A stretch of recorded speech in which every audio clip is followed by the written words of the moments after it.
You also mentioned that Iran's oil storage hits capacity in about 2 weeks. We are in that window right now. What happens to regime's stability when the pumps literally have to stop? So Iran has about 35 to 2 million barrels of storage capacity that is filling up very quickly as Iran is not being able to get its oil out. Now, it's difficult to come up with exact numbers of how much of those tankers are filled, how much of the onshore storage capacity is already taken. But looking at Iran's oil output, somewhere between 2 to 3 million barrels a day, and how much storage they probably have around 3 weeks to 6 weeks left. And after that, they're going to have to shut down oil extraction, or they're going to have to start declining oil extraction.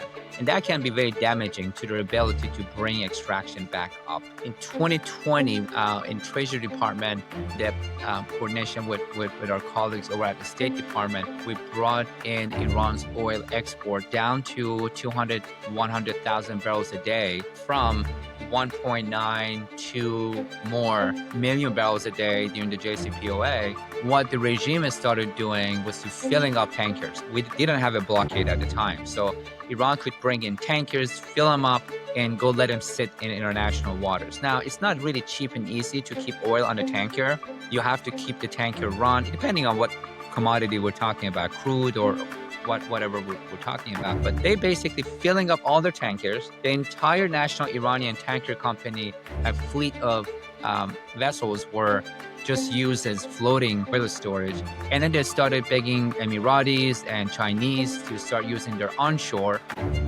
oil storage capacity just so they don't have to drop their oil extraction. Now, what happened? The Iranian regime, they're very smart. They see these things. They waited out President Trump.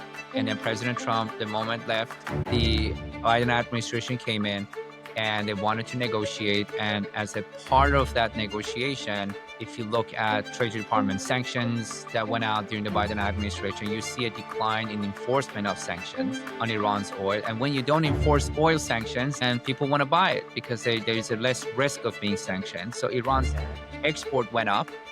And Iran didn't really have to drop its oil extraction because they only had about 1 year, 6 months to a year of President Trump's last year to wait out. They did it, and then they went back to shipping a lot of oil. Now, this time around, if we have another 2 years of President Trump left, if this pressure continues, whether through blockade or some maximum pressure campaign, then they're going to have to drop their oil extraction. That's going to really bite them economically.